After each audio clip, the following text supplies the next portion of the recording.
आज की खबर किसी युद्ध भूमि की नहीं बल्कि ट्विटर की है, जिसे हम अब एक्स के नाम से जानते हैं। पर इसमें गोलियां नहीं चली शब्दों की बंदूकें और शिकार बना अमेरिका का पाखंड।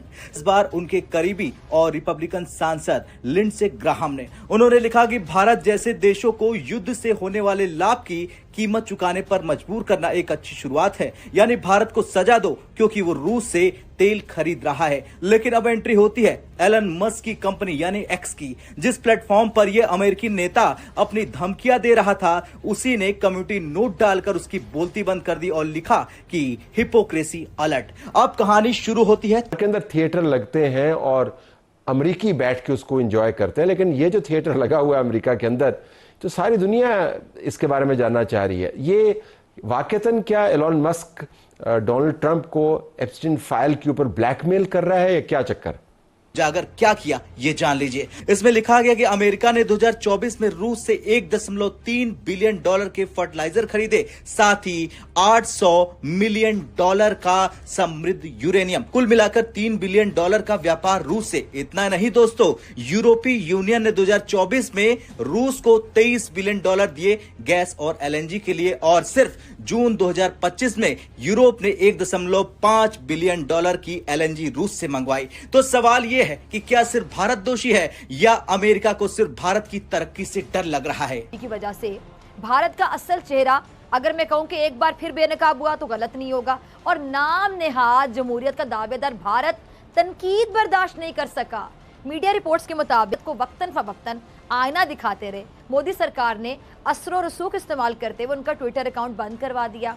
अब बात करते हैं ट्रंप के दोस्त लिंडसे ग्राहम की। तो ये अमेरिका के सीनेटर हैं और ट्रंप के बेहद करीबी। जब ट्रंप ने भारत को पे करने की धमकी दी, ग्राहम ने तालियां बजाई, लेकिन उन्हें शायद अंदाजा नहीं था कि एलन मस्क की कंपनी एक्स अब अमेरिकी झूठ का हिस्सा नहीं बनेगी। कम्युनिटी नोट्स किसी गुप्त एजेंडे के तहत नहीं आते, बल्कि ये आम यूजर की तरह फेयर फैक्ट चेकिंग का सिस्टम है, और यही आज अमेरिका को चोट कर रहा। भारत रूस से एलन मस्क साहब की जो नजर है वो हम देख रहे हैं जमी हुई है 2 से 3 सेनेट की सीट्स पर, और वो कह रहे हैं 8 से 10 हाउस डिस्ट्रिक्ट्स में से हमने सीट्स जो हैं वो तोड़नी है। किस तरह से देख रही है, क्या वाकई कामयाब हो जाएंगे अपने प्लान में एलन मस्क अपनी ताकत को देखते हुए, और एक जो नई पार्टी आई है वो किस हद तक हम देखते हैं कि ट्रंप के लिए खतरा साबित हो सकती है इन फ्यूचर? ये इस बात से तो आप इनकार नहीं कर सकते कि जो 2024 की उनकी फंडिंग थी रिपब्लिकन्स की, वो मूजिब बनी प्रेसिडेंट ट्रंप की व्हाइट हाउस जाने की। इस बात पे तो एक फॉरगॉन कंक्लूजन है। एलन मस्क लगता है डोनाल्ड ट्रंप के गले पड़ गया है। अब उसने एक नई जमात के ऊपर अपने एक्स के अकाउंट के जरिए एक पब्लिक सर्वे भी करवा दिया है और कहा कि 3 पार्टियों की गुंजाइश मौजूद है, तीसरी पार्टी अमेरिका के नाम से बनाना चाहता है। साथ वो डोनाल्ड ट्रंप को तंजिया अंदाज से टीज भी कर रहा है, एक बहुत ही खौफनाक कम उम्र लोगों की, बच्चों और बच्चियों की जिनसी जराइम से भरपूर। किस हद तक मुआशी असरात आएंगे भारत पर? अगर रशिया से, वैसे तो जी अभी उन्होंने यही स्टैंस लिया कि वो पहले से ऑयल की खरीदारी कर रहे थे यूक्रेन और रशिया की जंग से पहले, लेकिन अगर भारत नहीं मानता बात और टैरिफ जो 25% हैं ये मजीद बढ़ जाते हैं, तो इसके क्या मुआशी असरात आ सकते हैं इंडिया पर? देखिए, रशिया और यूक्रेन की जो वॉर स्टार्ट हुई थी उसके बाद जो जियो पॉलिटिकल सिचुएशन है उसमें बहुत सी तब्दीलियां आई थी। उससे पहले जो है वो इंडिया का ज्यादा जो ट्रेड था वो अमेरिका के साथ था, रशिया के साथ इतना नहीं था। लेकिन यूक्रेन के साथ जंग शुरू होने के बाद जो है वो ट्रेड वॉल्यूम बतदरीज इंडिया का रशिया के साथ बढ़ता गया, और उसकी चंद वजूहात हैं। वो वजूहात में भी आपको बताता हूँ, लेकिन उससे पहले मैं सिर्फ ये वॉल्यूम आपके नाज़रीन को बता दूं। 2024 के जो फिगर्स हैं उसके मुताबिक जो इंडिया रशिया को एक्सपोर्ट्स कर रहा है वो 4.26 बिलियन की है, और वहां से जो इंपोर्ट्स हैं वो 61.43 बिलियन की हैं। यानी 57 बिलियन डॉलर का ट्रेड डेफिसिट है, 57 बिलियन डॉलर का खसारा है उसको इंडिया को। और on the other hand USA की अगर मैं बात करूं तो यूएसए से ट्रेड का सरप्लस है 36 बिलियन डॉलर का।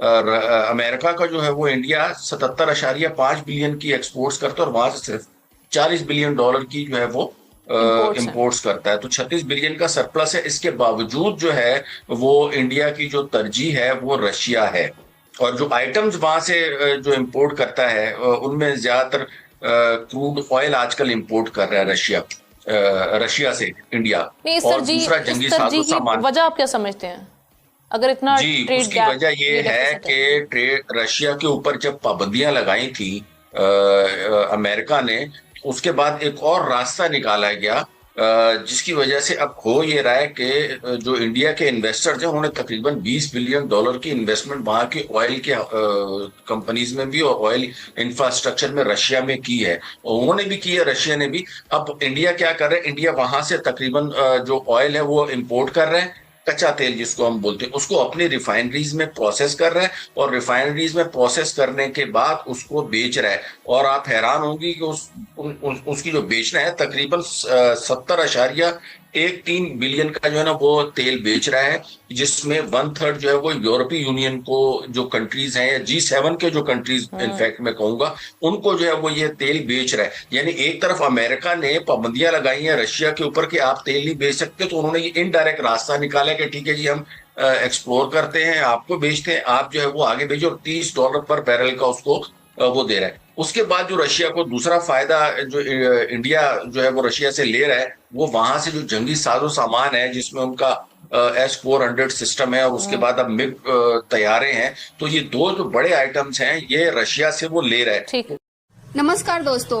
तो दोस्तों, अमेरिका का जो आजकल रवैया है भारत के प्रति बहुत सारे लोगों को पसंद नहीं आ रहा है। यहाँ तक कि खुद अमेरिका में रहने वाले लोग भी इस चीज का विरोध कर रहे हैं। सबसे अच्छा एग्जाम्पल आप देख सकते हैं कि दोस्तों ट्विटर जो है, जो कि अमेरिकन कंपनी ही है, उसको अब हम एक्स के नाम से जानते हैं, तो भारत के सपोर्ट में एक ऐसा काम कर दिया जिसको देखकर पूरा अमेरिका हैरान रह गया। ग्राहम, आप सब इनको जानते हैं, जो कि आजकल भारत के खिलाफ बयानबाजी करने में माहिर है, जो कि ट्रम्प के सबसे करीबी और प्रमुख सलाहकार बताए जाते हैं। दोस्तों, भारत को लेकर एक ट्वीट किया और भारत को तेल खरीदने से लेकर, जैसा कि हमने देखा कि ये लोग कह रहे थे कि यूक्रेन में जो लोग मर रहे हैं उसको भारत फंडिंग कर रहा है रशिया को। इस चीज को दोस्तों एक्स ने तुरंत ही हाइपोक्रेसी बताकर उनका अकाउंट को उसी समय ब्लॉक कर दिया। उनको ये टेक्स्ट डिलीट करनी पड़ी क्योंकि ट्विटर ने ये चलने नहीं दिया। ट्विटर ने बोला कि ये हमारे कंपनी के रूल के खिलाफ है, हम ऐसे अपने एक्स अकाउंट पर ऐसी चीजों को प्रमोट नहीं कर सकते हैं जो किसी भी देश के लिए बेवजह उसकी बेइज्जती का कारण बने। हम ऐसी चीजों को अपने प्लेटफॉर्म पर बुक नहीं कर सकते। इसलिए दोस्तों एक्स ने इनके इस चीज को खारिज कर दिया। बाद में इनके अकाउंट को दोस्तों ठीक कर दिया गया, लेकिन उस समय इनको बहुत ही जोरदार झटका लगा। तो इसी के साथ दोस्तों वीडियो को लाइक और शेयर कीजिए और चैनल को भी सब्सक्राइब कीजिए। ऑल्दो के ट्रेड डेफिसिट है उसके साथ रशिया के साथ, लेकिन वो उसको ट्रेड सरप्लस में चेंज कर रहा है इसी ऑयल को एक्सपोर्ट करके। तो ये उसके लिए एक नई इंडस्ट्री बनी हुई, और इसी वजह से वो अमेरिका की बातों में नहीं आ रहा है, क्योंकि अमेरिका को जो चीजें भेज रहे हैं ना, अमेरिका जो है वो अमेरिका को भी उसकी जरूरत नहीं है इंडिया की। इंडिया में जो है ना अमेरिका जो चीजें भेज रहा है, अगर मैं उनके आइटम के नाम आपको बताऊं, उसमें $10 बिलियन की तो सिर्फ ज्वेलरी है जो कि लग्जरी आइटम्स में आती है। इसी तरीके से इलेक्ट्रॉनिक्स के आइटम हो गए, फार्मास्यूटिकल और इस तरह के, जिसकी वजह से अमेरिका को भी कोई बहुत